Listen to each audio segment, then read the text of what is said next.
So I've been asked to give you an overview of what's happening in the United Kingdom. And just to clarify, we are still united. Specifically to talk about the FAR Institute. There's a lot been happening in the UK over the last 18 months. It's very much work in progress, and I'm here speaking on behalf of a very large team, many of whom are in the audience today. But I think I'm going to echo Robin and Rita's comments and try to convince you that if health systems internationally are going to be sustainable, then we will need interdisciplinary collaboration at scale. Secondly, I think we need to see a convergence of care and research so that the benefits of research and the impact can be translated far more rapidly. And to achieve that, I firmly believe that we need data linkage and analytics increasingly in real time to really drive up quality plus research benefit. So that's the script. Now, this is very sensitive, is it? So what I want to do is put data linkage in the context of global health challenges that health systems internationally are facing. Secondly, suggest to you that we've been too slow to embrace the information age in healthcare and medicine. You know, arguably, healthcare is the last major industry not to embrace information science and data science. I said that recently at a meeting in Brussels, and a German colleague put his hand up at the back. He said, "No, you're wrong, shipping hasn't." But we're not in very good company. So we should be using data as a catalyst for change, and then really touch on what we're doing in the UK. What we're trying to do is gear the United Kingdom up for health informatics research at scale. And then I'll touch upon the FAR Institute. First of all, let's go back, a bit of history, the birth of the NHS. So 1948, it was invented by this guy. It was called Nye Bevan, a Labour minister. He said, "Quite the most ambitious adventure in the care of national health that any country has ever seen." If you look very carefully, you'll see Mrs. Thatcher's in the bed, listening very, very acutely. But we're very proud of our health service. It's a singular service. It looks after 60 million people, and it's a rich source of data. So that was 1948. In the same year, something just as special, but on a much smaller scale, was happening here. Robin, do you know where that is? Put the chair lady on the spot. It's not the White House. It's Framingham. It's Framingham. So, as you know, Framingham, 40 miles due west of Boston, Massachusetts. And it was the same year that we founded the NHS that they got together. And I think it's a terrific, probably the first example of citizens coming together with scientists and healthcare providers to do something pretty special. So all 5,200 town residents subscribe to regular health checks. I think there are 3 or 4 generations of participants. It's iconic. 3,000 influential papers. What did it tell us? It coined the phrase risk factor and how it maps on to important outcomes, heart attacks and stroke. And Claude Lafont, in his Shattuck lecture in 2003, suggested that Framingham has resulted in an average of 4 extra years of life.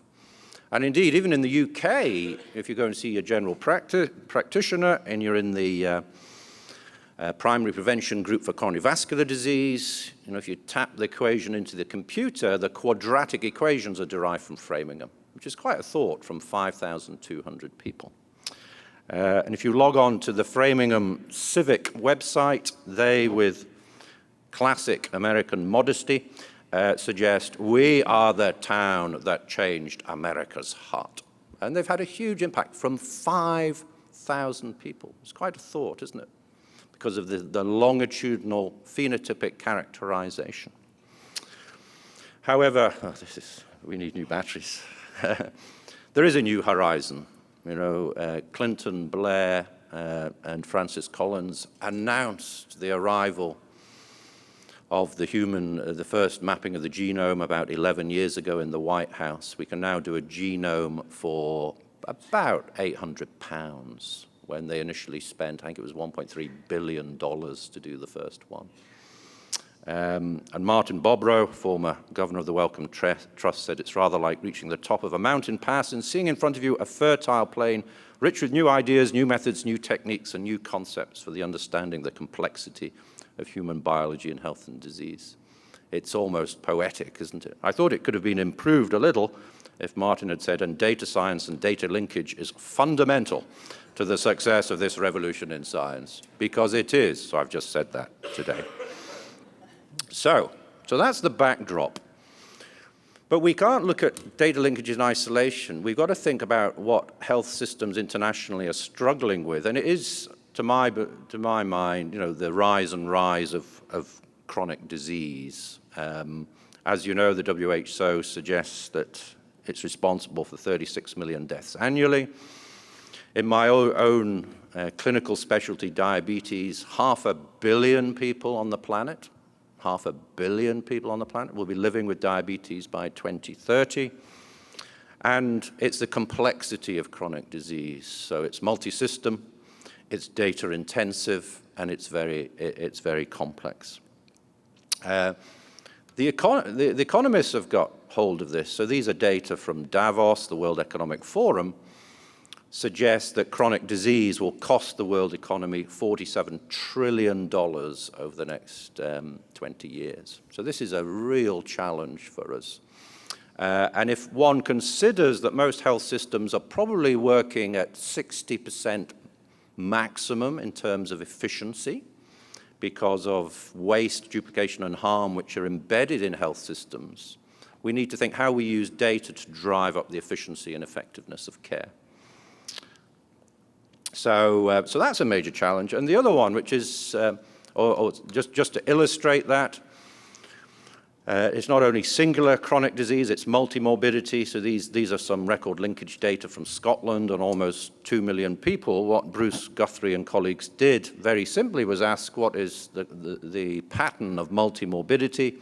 And if one looks at the age of 75, you can see the minority of people have no chronic diseases or one chronic disease. Majority of people have 2, 3, 4, 5, 6, 7, up to 12 chronic diseases. And I think we all see this. And I do think this presents a fundamental challenge to the single disease focus that pervades medicine today, because we still train people as subspecialists. I see people in my clinic on a Friday who've already seen renal physicians, ophthalmologists, vascular surgeons in the same day, if not in the same week, if not in the same day. So I think this is, again, a challenge for us. So the other big contextual issue is the global financial crisis. The UK is just coming out of a recession, but our global debt, our national debt is about £1.4 trillion. So the health service in the UK has to, in real terms, reduce its spending by about £20 billion per annum over the next 5 years. So it's a challenge. So how are we responding to this challenge? I quite like this. Greek debt, believe me, Atlas said, carrying the world was much easier. But we can't ignore the fact that health systems are being challenged by the financial situation. So our thesis is that data science, information science, and data linkage can accelerate this pathway between excellence in life sciences through, as Rita says, translation in the form of trials and innovation into world-class patient care. Because that's why we're here. We want to deliver the highest quality care. And what we're trying to do is to accelerate in the UK how we embrace health informatics and data linkage, computer science in medicine at scale across the country. And if one looks at the roles of data and informatics in translational medicine, it's multifaceted. This is David Cooksey, who really mapped where we should be embracing the expertise and skills, whether it's in medicinal informatics, text mining, machine learning in medicine. And just to show you that things can change, I quite like this. This is the scientist from the RAND, who in 1954 came up with an illustration of what a home computer would look like in the year 2004. But it would not be economically feasible for most homes. So things do change very rapidly, and the opportunities to use technology. So that's the backdrop. What have we been doing in the UK? The phrase that has been coined by John Saville, chair of the MRC, is we want to see knowledge through data. And a key strategic development is that funders have come together and coalesced around this issue at scale. So 10 funders, including the Wellcome Trust, MRC, ESRC, the Scots, the Welsh, Cancer Research UK, pooled an initial investment of £19 million, had a competition, and awarded 4 health informatics research centres to undertake cutting-edge research and to build capacity, to try and get these multiple disciplines to breathe the same air in the same environment. So that was the first investment. And our vision is to harness health data for patient and public benefit by setting the international standard in the trustworthy reuse of EHR data for large-scale research. So that was the first development about 18 months ago. And these are the centres across the UK, UCL partners, CIPHER, led by Ronan, Manchester, led by Ian Buchan, and ourselves in Scotland. So we started to try to pool the UK together by forging collaboration. So that was the first event. Then another £20 million came along, and we were challenged to spend some capital resource, because I do think that physical infrastructure for this is important. So we have spent that money in the last 12 months on physical centres, creating accredited safe havens for data linkage, underpinned by a digital e-infrastructure across the 4 centres, and facilitating new data sets, new data access, and communication. So we've invested, for example, in the highest quality telepresence, so that I can see Ronan in Wales as if he was sitting across the table from me as he is today. So we really are trying to use communications to pull us together into a single team. And we've called it the Farr Institute. You'll all be familiar with William Farr. He was the first to insist on the cause of death being inserted on a death registration. And actually, he coined the phrase stratified medicine about 150 years ago. He said diseases are more easily prevented than cured, and their first step to their prevention is the discovery of their exciting causes. So we thought it was very appropriate. We called it the Farr Institute. We also built a consensus around this, and we were really fortunate that we've got top-table government buy-in. So this is David Willits, our Minister for Universities and Science, and he convened a Frontiers meeting about a year ago now, when he brought not only the funders together, but all the researchers and major players into the same room in London, and they reflected what they thought the priorities for us, the Farr Institute, would be as we build this UK network. And a non-exclusive list includes methodology building, standardization of data sets, metadata, and interoperability, capacity building, partnership building with industry and the NHS, and most importantly, to my mind, active participation and engagement of patients and the multiple publics that we have across the UK. So our 10 key activities as the Farr Institute are listed here. It's about leadership, which is collaborative. It's about cutting-edge research, public engagement, the governance of these safe havens, developing the methodology, especially around computer science, analytics, algorithm development, defining a metadata dictionary, enabling new data sets, underpinned by a digital e-infrastructure, partnership building, training and communications. So that's our script. And we've written it all down, and it's all work in progress, but I'll give you a taster of where we are. And what we want to do is to deliver impact nationally and internationally. And we had a chat on, was it third? What day is it? I'm so jet-lagged. What day is it? Tuesday, it wasn't. We had a chat on Sunday at the network, the HDL Network meeting, because this is becoming an international currency, and I'll touch upon that later. So what I thought I would do is just give you a little update, a little bit about the centres and a little bit about each of these priorities in no particular order, just to show you who some of the key players are as well. So Ian Buchan and John Ainsworth are based in Manchester, and they're really cutting edge on methodology. First of all, as you can see, they're refurbishing some very attractive Victorian buildings for health informatics research. And they're really leading on the methodology development in terms of the definition of the metadata catalog, the enabling of new data sets at scale. Some examples of that are the collaboration with the Health and Social Care Information Centre in England. In Scotland, we're in the process of, we have enabled our national prescribing data set, so that's patient-specific prescribing for the entire population of Scotland. Our national imaging data sets, that's every image taken in a hospital for radiology, that's 18 million images over the last 6 years, our GP data. So we're enabling data sets at scale. Similarly in Wales, how do we clean data? How do we use visualization and machine learning to look at new methodology? And Ian, as many of you will know, Ian is well known to the international community. We're very keen that we do look outwards and not make this a UK endeavour.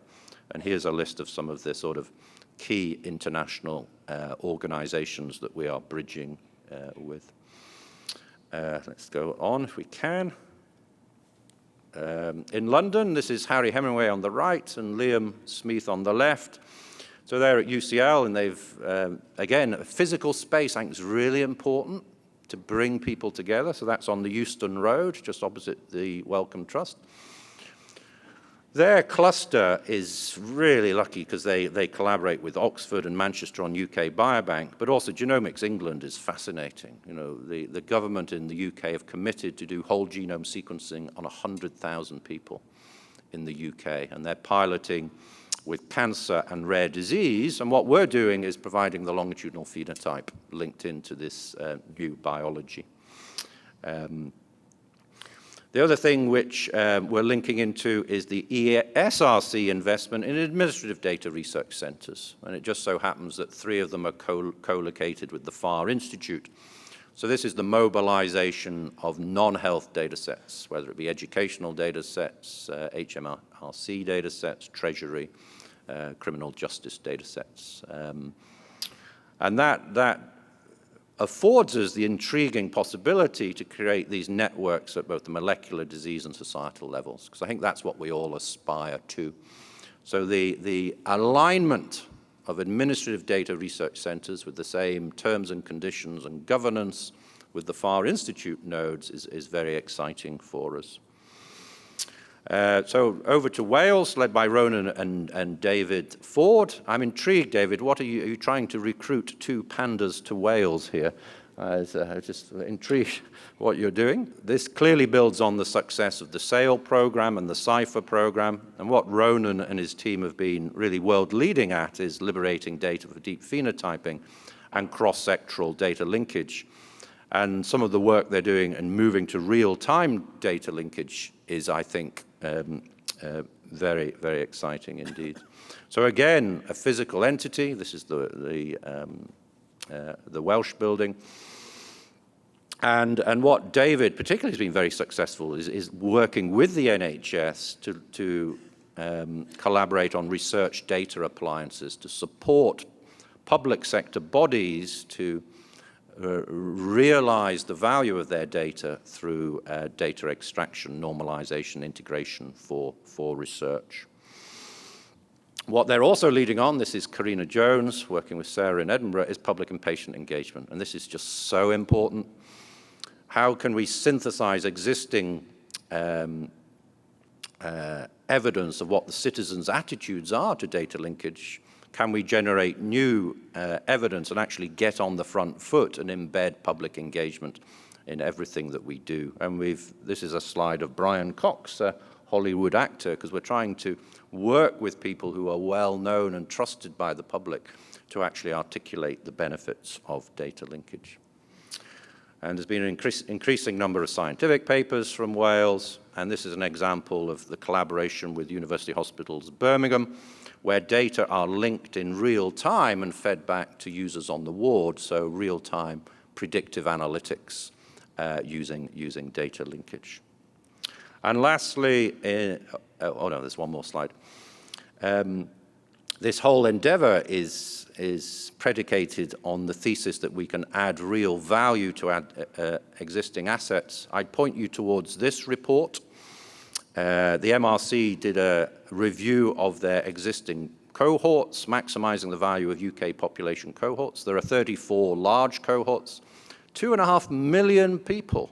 3.5% of the population are in one of these studies, and we owe them a great debt of gratitude. They have all consented for their personal data to be linked to NHS records. So we've got these existing deeply phenotyped cohorts, and what Ronan and team are leading on is the record linkage to add value to them. And lastly, in Scotland, just very briefly, we're building on SHIP, and we still hope to welcome you back to St Andrews one day, which has been, SHIP's been a terrific collaboration. Again, we're investing in real estate, so there's two main sites, one at the University of Dundee, one in Edinburgh, which will be the National Data Institute. This is a picture of the Edinburgh building and the Dundee building, again, to provide physical environments. And what we're working with colleagues across the UK, this is Colin from Glasgow, is working with colleagues such as Emily Jefferson and others in Dundee and elsewhere to look at capacity building across the UK. Can we actually collaborate to define a syllabus and to increase availability of high-value training courses? And there's a whole cohort of PhD students and postdoctoral research assistant positions behind this. So we're very fortunate we've got multiple positions to fill. The biggest issue I've left till last, which is data governance, because I get the sense that this is a challenge for us all. And we've been working really hard at this for years. This was an Academy of Medical Sciences report to suggest that access to patient data for research is hampered by a fragmented legal framework, inconsistency in interpretation of the regulations, variable guidance, or lack of clarity among investigators, regulators, patients, and the public. And that induces caution. It makes data sharing really hard to achieve. And it was true in Scotland, for example. I showed some data the other day on amputation reduction for the nation. That took us 16 months and 32 approvals to get permission to do that. The record, because I'm keeping a book on this, is 232 document submissions in the UK to get approval to do a piece of research. Now, this could just stymie us. And in addition to that, this is in the public domain. Care.data, how did it go so wrong? So this is a government program to share GP and hospital data at scale, and they've put a moratorium on it because the public abreacted at scale. So this is arguably the most important part of the FAR Institute program, along with the public engagement activity. I think we're fortunate. We've got good guidance. Again, I would point you to this is Dame Fiona Caldicott, who's done a couple of reports. She, in her recent report published last year, established a sixth Caldicott principle, which is a duty to share. Because the easiest thing one can do is lock up data and silo data. So we now have a duty to share, but also the notion of accredited safe havens. And I think we have been fortunate that working with colleagues like Graham Laurie from Edinburgh and Neha Sethi, who's here, we've got guiding principles and best practices of information governance, and we've published these, and it's this notion of proportionate governance that data controllers and citizens are comfortable with. And we've mobilized these within the FAR Institute, within our network of accredited safe havens. So we feel that this model is really important. These safe havens need to have external accreditation to provide assurance to data controllers and the public that we are using data in the public good. So this is a major part of the FAR activity. And this is the Scottish model. It's similar down in Wales and England. So we've got a network of data linkage centres in Scotland now, which is linked to a national institute with, very similar to Rita's comments, a concordat between safe havens, so we agree on how data moves between them in a structured and agreed way. So just to finish in the last minute, that's where we are. But I would encourage this community that we need to look outwards, because this is moving at such pace. And an example I've chosen is the Global Alliance for Genomics and Health, led out of Harvard by David Altshuler. So they've managed to muster support from 170 organizations in 32 countries. So the MRC and the Wellcome Trust have subscribed to this. And it's an international coalition formed to enable the sharing of genomic and clinical data. And this is moving at pace. And they're trying to build a global collaborative around not only biobanks, but other clinical and phenotypic data repositories. So I think we do need to think where data linkage and other skills which are in this room fit into such endeavors, because molecular medicine and stratification of disease is here to stay. So to summarize, what we're doing in the UK, we're trying to collaborate systematically between healthcare providers, academia, funders, and policymakers. And to do that, one needs to have an interdisciplinary approach with public participation and engagement at the heart of everything we do.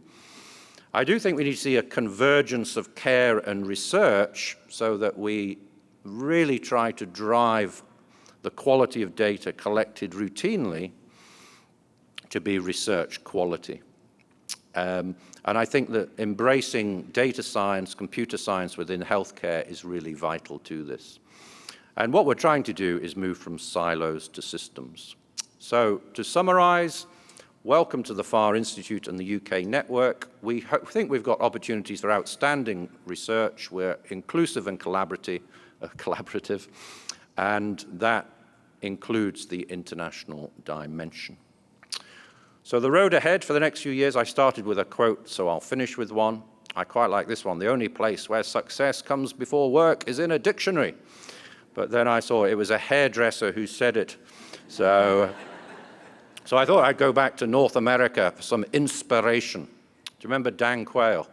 If we do not succeed, then we run the risk of failure. So I didn't think that was very good. So this is difficult. So I thought I'd finish with the maestro. So this is difficult, but there's huge opportunity in here.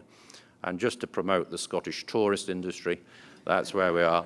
Thank you for listening. And if anyone's interested in a sabbatical in the UK, getting involved, coming to work with us for a wee while, you're very welcome. And there's my email address. So thank you very much.